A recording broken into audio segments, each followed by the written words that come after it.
Assalamualaikum warahmatullahi wabarakatuh. Selamat datang di Tenda Misteri.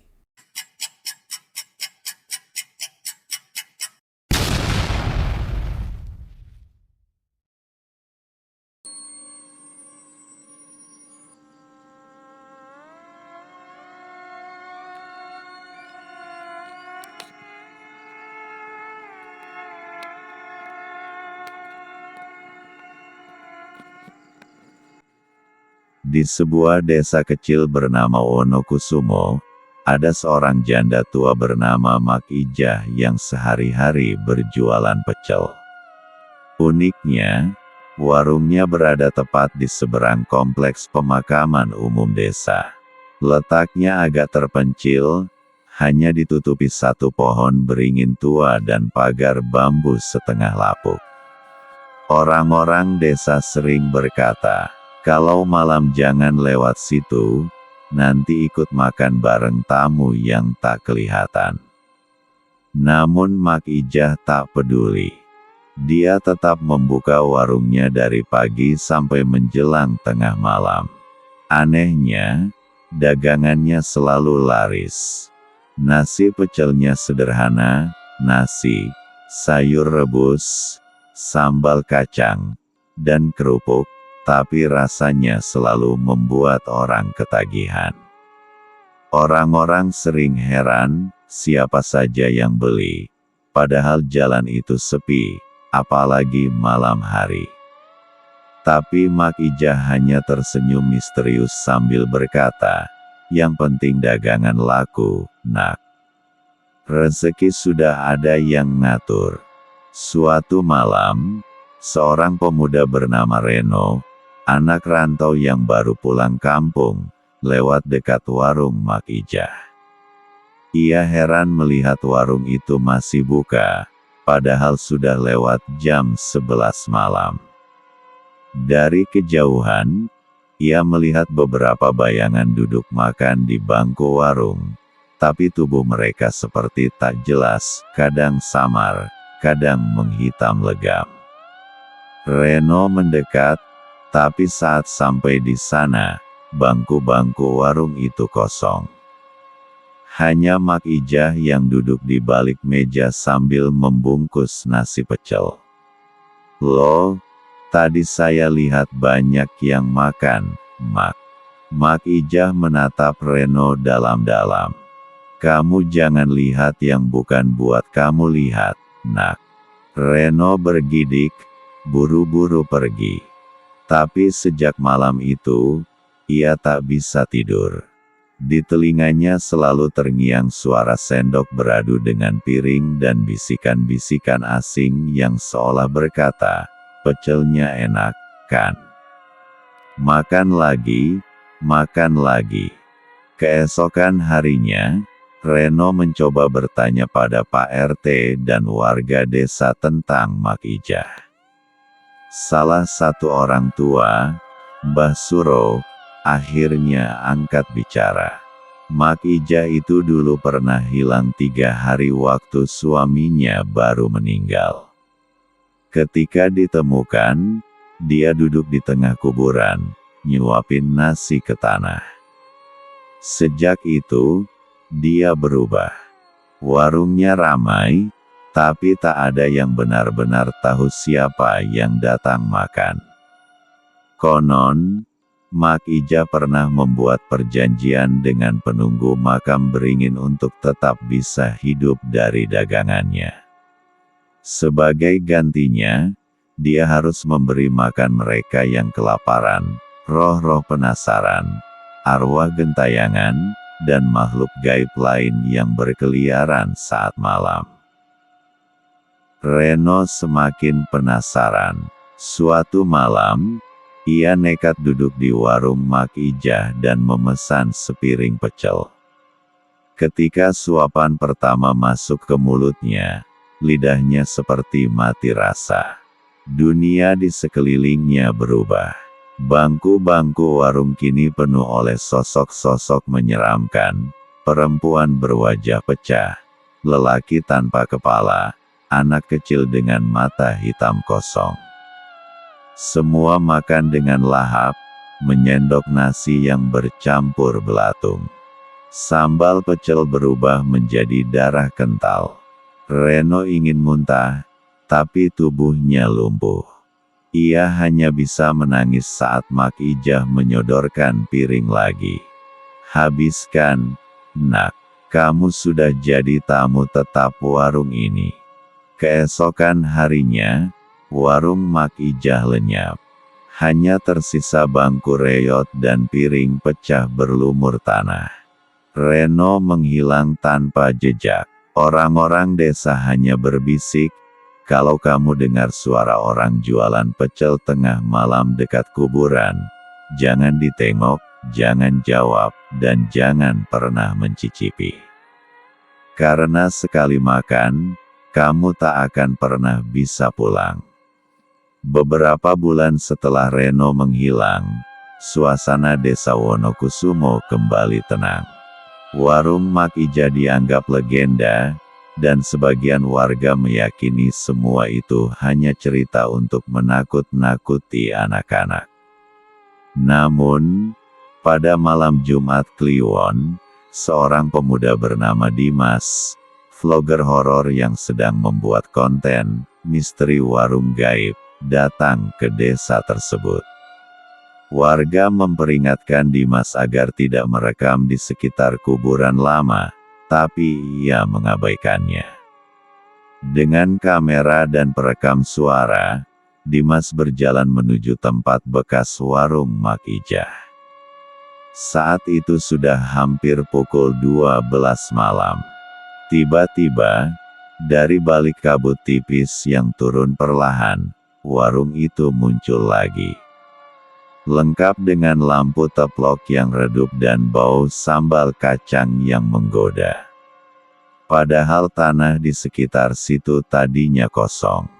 Dimas, yang terbiasa menghadapi tempat angker, tetap tenang dan mendekat.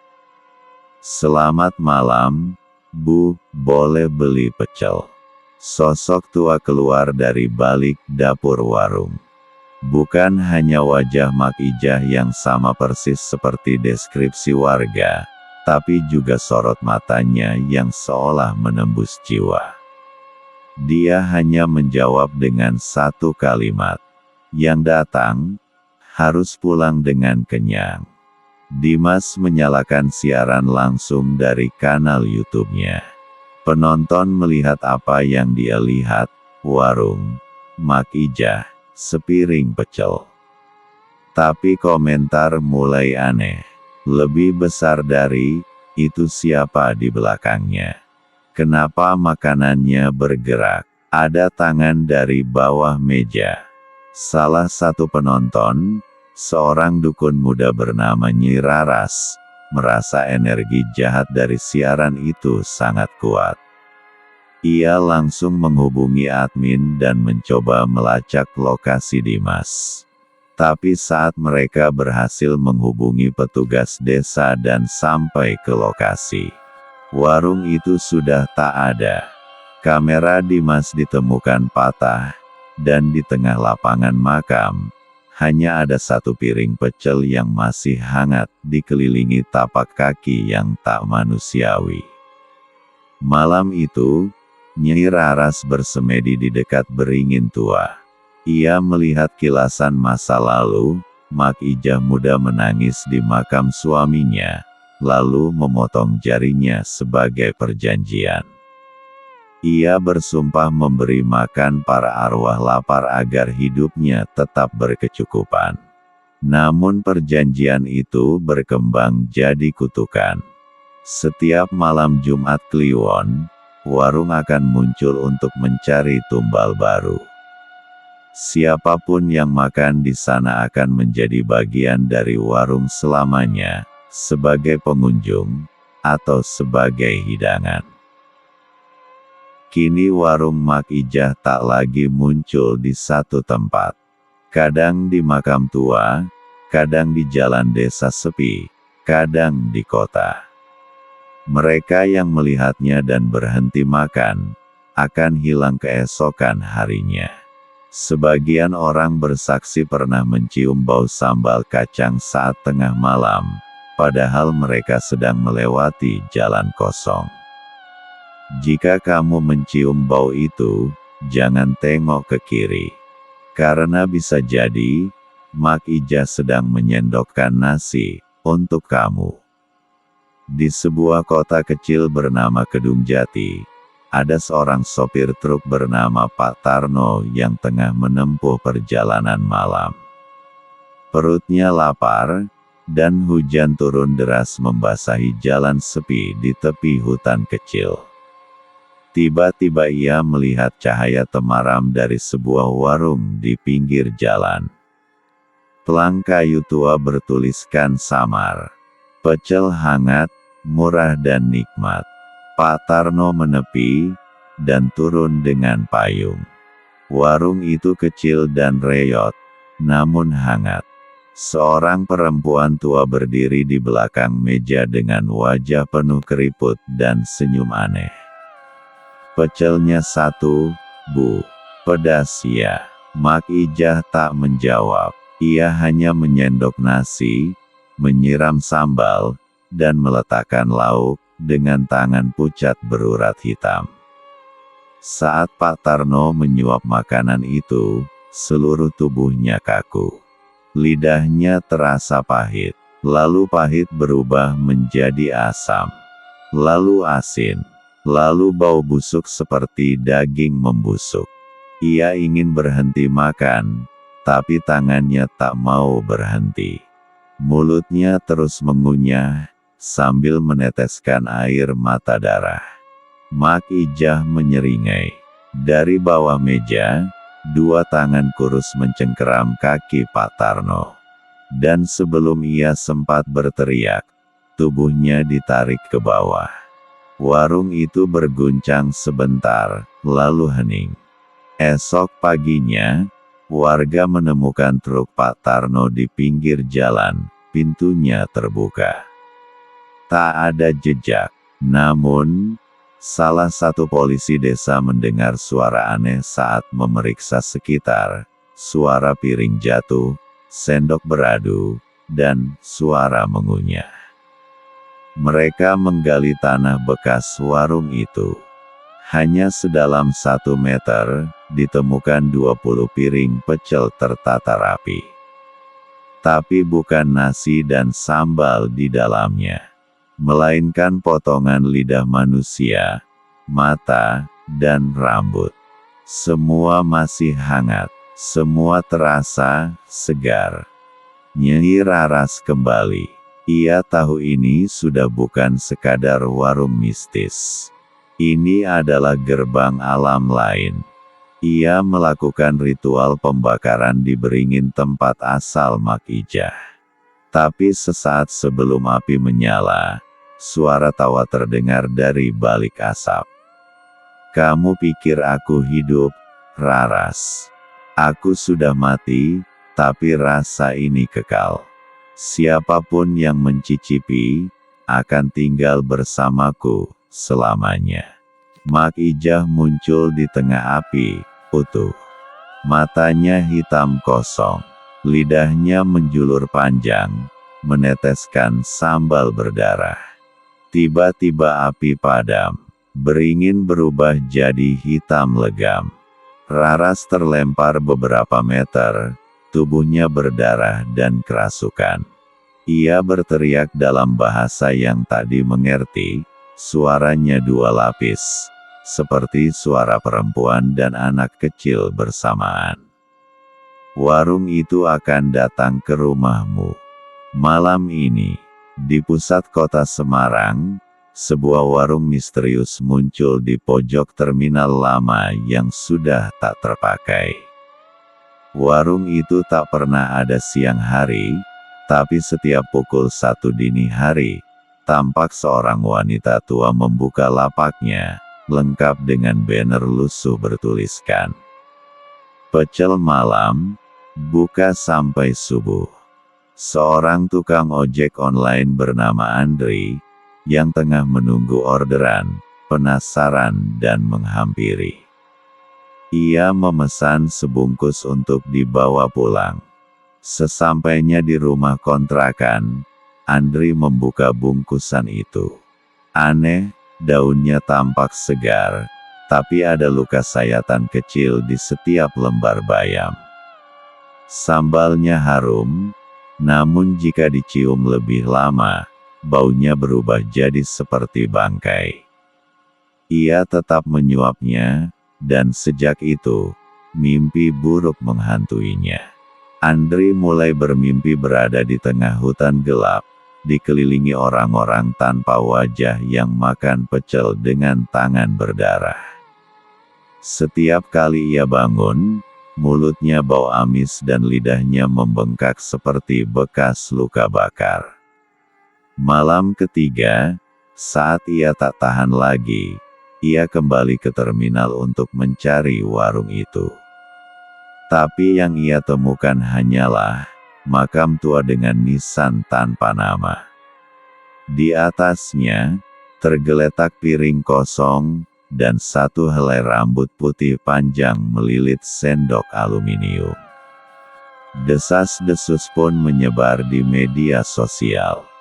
Video Andri sebelum hilang beredar, menunjukkan ia berbicara sendiri di depan kamera, dengan suara pelan.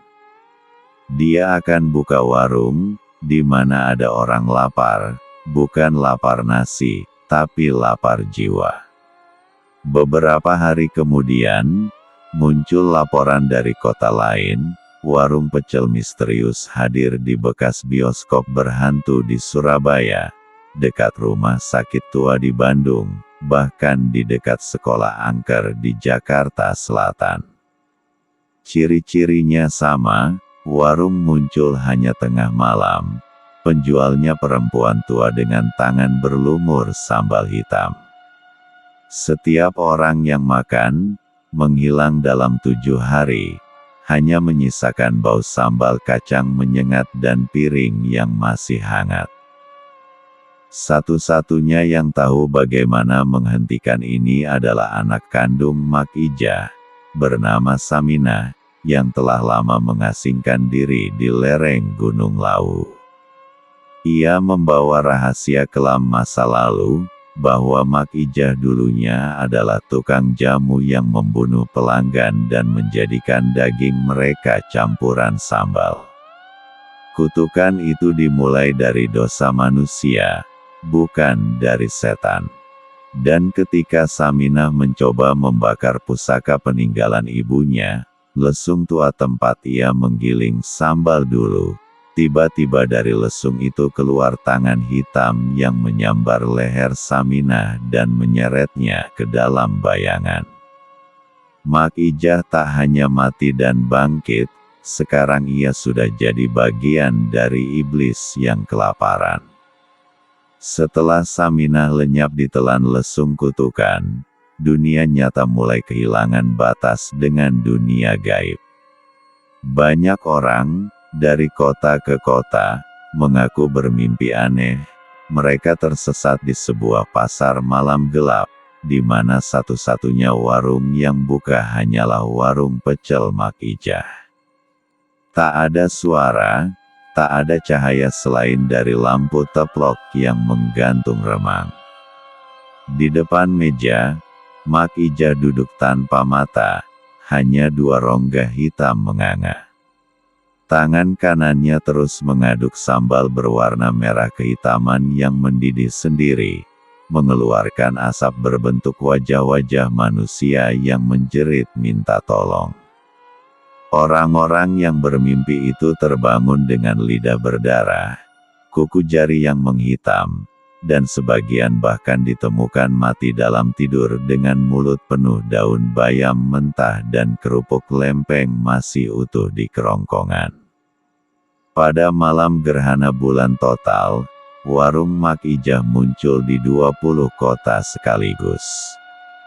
Para paranormal, kiai, dan pemburu setan mencoba menghentikannya. Mereka mendirikan pagar gaib, membaca ayat-ayat suci, membakar dupa dan bunga 7 rupa. Tapi semua itu sia-sia. Mak Ijah muncul dari tanah kuburan dengan tubuh membusuk tapi matanya berkilat merah. Di belakangnya, 1000 pelanggan hantu merangkak, menyeret tubuhnya masing-masing, tertawa tanpa suara, dan duduk di bangku warung. Dengan sendok karatan, Mak Ijah berkata, "Yang terakhir makan, akan menjadi bahan sambal selanjutnya." Dari langit turun hujan darah. Piring-piring pecel jatuh dari langit dan pecah satu persatu. Orang-orang yang pernah makan di warungnya, baik sadar maupun tidak, bangkit dari kubur dan ikut melayani. Mereka disebut pecel setan, para pelayan warung neraka yang haus akan jiwa manusia. Seluruh kota dipenuhi bau sambal hangus, dan siapapun yang mencium baunya, akan terhisap ke dalam alam mimpi abadi, sebuah warung kecil dengan bangku reot dan suara genting berderak. Di sana, Mak Ijah menunggumu. Dengan sepiring pecel, dan sepatah kalimat terakhir, "Kalau sudah habis, nak, kau gantian yang disajikan." Catatan, tidak semua rasa